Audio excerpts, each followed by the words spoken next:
iCloud, c'est quoi au juste? Quand vous achetez un appareil Apple, un iPhone, un iPad ou peu importe, on vous demande de créer un compte iCloud. Mais à quoi cela va-t-il bien vous servir? Eh bien, c'est ce à quoi on va répondre dans cette vidéo.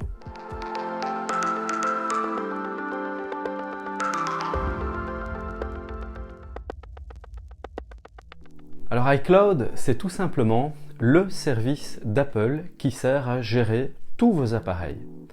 C'est un petit peu comme un grand coffre-fort avec une clé unique qui vous appartient et qui vous permet, grâce à cette clé, d'accéder à tous vos appareils en même temps. Alors évidemment, il y a plusieurs fonctionnalités.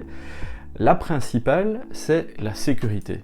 À partir du moment où vous avez un compte iCloud créé, eh bien cet espace personnel vous permet d'y stocker vos fichiers, vos photos et tout ce que vous voulez dans votre appareil bien sûr, mais vous permet également de faire une sauvegarde de tous ces éléments et tout cela quasiment en temps réel. Cela veut dire que lorsque vous faites une sauvegarde automatisée dans iCloud, vos éléments sont perpétuellement enregistrés. On n'est pas à vous soucier de quoi que ce soit. Alors, ce premier aspect, la sécurité, est, à mon avis, la chose la plus importante pour laquelle on crée un compte iCloud. Mais évidemment, après, il y a de nombreuses petites subtilités qui peuvent être utiles. Par exemple, si vous avez 2 ou plusieurs appareils Apple, vous pouvez synchroniser les appareils, cela de manière tout à fait automatique. À partir du moment où vous avez créé votre compte iCloud, vous l'insérez sur le premier appareil, et ensuite sur le deuxième. Et si vous utilisez des applications qui sont à la fois sur votre iPhone et votre iPad, on va prendre l'exemple de Page qui est un équivalent de Word chez Microsoft, eh bien lorsque vous allez créer un document dans Page, par exemple à partir de votre iPhone, eh bien il va se retrouver instantanément sur votre iPad et vous pourrez continuer à l'éditer sur un autre appareil, que ce soit l'iPad, le Mac ou d'autres. Alors ça présente un gros avantage. Et encore un avantage supplémentaire, c'est que iCloud est accessible via n'importe quel ordinateur.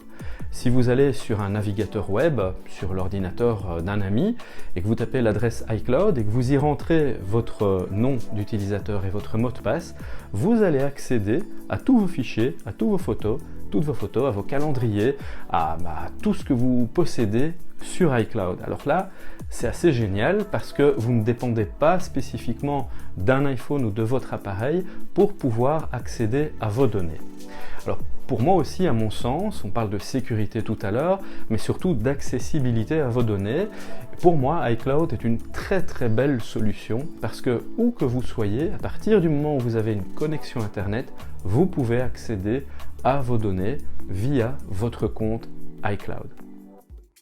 Ce qui est aussi génial avec le compte iCloud, c'est que vos messages que vous avez tapés avec iMessage par exemple sont également sauvegardés, mais également tous les paramètres de toutes vos applications. Si vous installez une application par exemple de prise de notes et qui n'est pas celle d'origine Apple, lorsque vous allez restaurer votre sauvegarde, vous allez retrouver parfaitement toutes vos notes que iCloud aura sauvegardées tout à fait automatiquement pour vous. Alors je trouve que ça représente vraiment pas mal d'avantages et évidemment, comme tout service, c'est pas gratuit. Enfin oui, il y a 5 Go gratuits lorsque vous achetez votre appareil, mais ensuite, si vous voulez par exemple 50 Go, ça vous coûtera 99 cents d'euros tous les mois. Si vous voulez 200 Go, je pense que ça vous coûtera 2,99 €. Et si vous voulez 1 ou 2 Tera, je ne sais plus exactement, et bien là ça vous coûtera 10 € ou quelque chose comme ça tous les mois. À vous de vous rendre sur la page iCloud pour voir les tarifs. Dans tous les cas, l'avantage que vous avez avec ça, c'est que vos données sont continuellement sauvegardées dans un endroit unique. Alors n'oubliez pas quand même ceci, c'est que lorsque vous avez plusieurs appareils connectés sur votre compte iCloud, tous les appareils sont sauvegardés, toutes les photos sont synchronisées, donc ça veut dire qu'elles ne vont pas s'ajouter à un appareil et pas à un autre, tout est parfaitement synchronisé, mais il y a aussi d'autres avantages. Par exemple, il y a le partage familial. Alors c'est quoi le partage familial? Eh bien c'est simplement la possibilité d'ajouter un membre de votre famille, et ça va jusque 6 possibilités, 6 membres de famille, Et ensemble, ils peuvent partager le forfait que vous aurez payé. Imaginons que vous ayez pris le plus gros forfait à 10 € et tous ces gigas, même Tera qui sont là, vous ne les utilisez pas. Mais par contre, vous êtes à 6. Et donc à 6, ça va faire des dizaines de milliers de photos au bout de quelques années et certainement que ces centaines de gigas vous seront tout à fait utiles pour que toute votre famille puisse sauvegarder toutes ces photos dans un endroit sécurisé. En plus, ce qui est très chouette, c'est que vous pouvez créer des albums partagés dans Photos et ajouter les membres de votre famille, voire même d'autres personnes, et que ces personnes puissent venir consulter les photos que vous avez partagées dans cet album. Alors évidemment, le partage familial ne s'arrête pas là, parce que si vous avez un abonnement Apple Music, vous pouvez également le partager avec votre famille. Donc iCloud, finalement, c'est un gros écosystème qui permet de sécuriser tous vos appareils Apple. Avec un seul compte, vous avez la sauvegarde de tous vos appareils. Et le plus important, c'est surtout de pouvoir, en cas de perte, retrouver vos données. Alors, je ferai une vidéo aussi particulière à propos de la sauvegarde et de la restauration de vos données, parce que vous savez très bien, lorsque vous perdez votre smartphone, mais il y a toute votre vie là-dessus, la mienne aussi. Donc du coup, quand on le perd, la première chose qui nous vient à l'esprit, c'est pas simplement d'avoir perdu un appareil à 500, 1000 ou voire plus d'euros, c'est surtout qu'est-ce qui se passe avec toutes mes photos depuis tant d'années? Comment je vais faire pour les retrouver? Ça, c'est une question essentielle.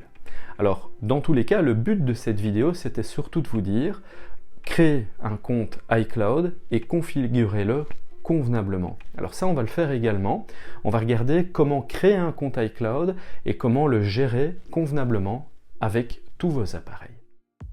Alors j'espère que cette petite vidéo vous aura été utile. Évidemment, il y aura d'autres vidéos qui vont vous expliquer comment utiliser votre compte iCloud, comment il peut être efficace pour que vous puissiez en profiter au maximum. Et dans les vidéos qui vont suivre, je vous invite à les regarder afin de pouvoir tout configurer de la meilleure manière qui soit.